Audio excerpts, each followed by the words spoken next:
नमस्कार दोस्तों। तो कैसे हैं आप दोस्तों। आज की कहानी का नाम है कचहरी का भूत। दोस्तों, कचहरी का भूत एक ऐसी कचहरी के जिसके अंदर कई सारे तहखाने हैं और उनमें रहता है एक खौफनाक भूत, जिसके कारण उस कचहरी को कचहरी के भूत के ही नाम से जाना जाता है। और दोस्तों, ये बात आज से बहुत समय पुरानी है। ये बात उस समय की है जब मेरे गांव में एक कचहरी हुआ करती थी। आप लोगों को बता दूं कि ये कचहरी लगभग 150 साल पहले से यहाँ पर है और इसे एक राजा ने यहाँ पर बनवाया था। इस कचहरी में कई सारे तहखाने हैं जिनका निर्माण उस समय के राजा के द्वारा किया गया था।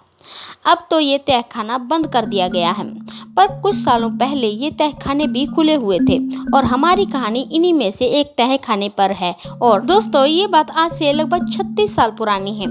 उस समय इस कचहरी को एक स्कूल में तब्दील कर दिया गया था और उस तहखाने को भी बंद कर दिया गया था, पर वहाँ पर एक या दो तहखाने ही खुले हुए थे जिन पर बंद करना अभी बाकी था। दोस्तों, एक बात मैं आपको बता देना चाहती हूँ कि वह कचहरी राजा के समय में ही चलती थी और बहुत सालों से वह बंद पड़ी थी। कहानी में वापस आते हुए उस स्कूल के कुछ बच्चों का कहना था कि इन तहखानों में से बहुत ही ज्यादा अजीबोगरीब आवाजें सुनाई देती हैं, मानो जैसे कि कोई जानवर की अंदर से चीख रहा हो।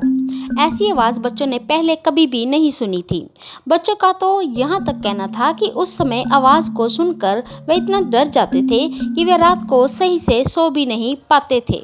उस तहखाने की तरफ ही बच्चों के पानी की पीने की व्यवस्था की गई थी, इसलिए उन्हें उस तरफ जाने से भी डर लगता था। यहाँ पर बच्चों ने ही नहीं बल्कि टीचर्स ने भी ये महसूस किया था कि यहाँ पर कुछ तो राज है।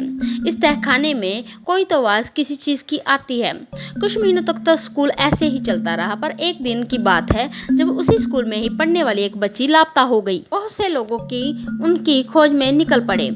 उसकी माँ का कहना था कि वह बच्ची स्कूल से सीधे ही घर पर आई थी, लेकिन वह अपना वहाँ पर टिफिन स्कूल में भूल गई थी, तो उसे ही लेने वह गई होगी, इसलिए वह लापता हो गई। कुछ लोगों ने वहाँ तहखाने में जाकर देखा, पर वो तहखाने किसी भूल भुलैया से कम नहीं थे और वहाँ उन्हें कुछ भी नहीं मिला।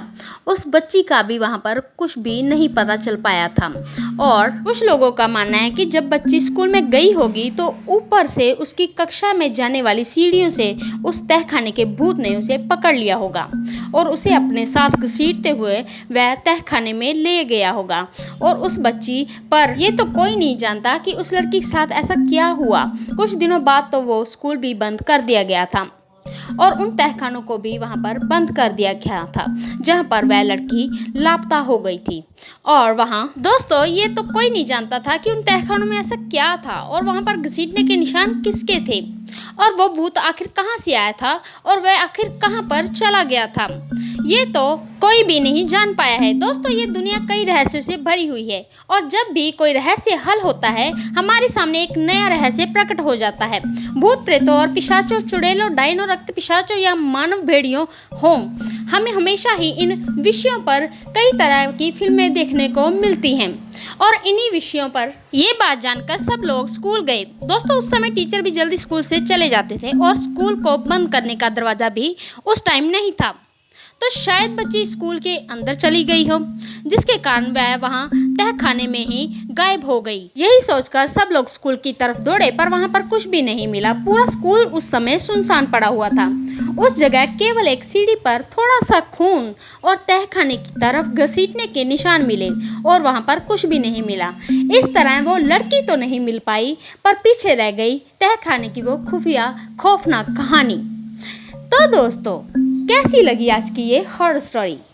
ऐसी हॉरर स्टोरी सुनने के लिए आप हमारे चैनल को लाइक शेयर सब्सक्राइब करना ना भूलें। प्लीज़ दोस्तों, हमें आपके सपोर्ट की बहुत ही ज़्यादा ज़रूरत है और अगर आपको ये हॉरर स्टोरी पसंद आई है तो इसे अपनी फैमिली और फ्रेंड्स के साथ भी ज़रूर शेयर करें। धन्यवाद।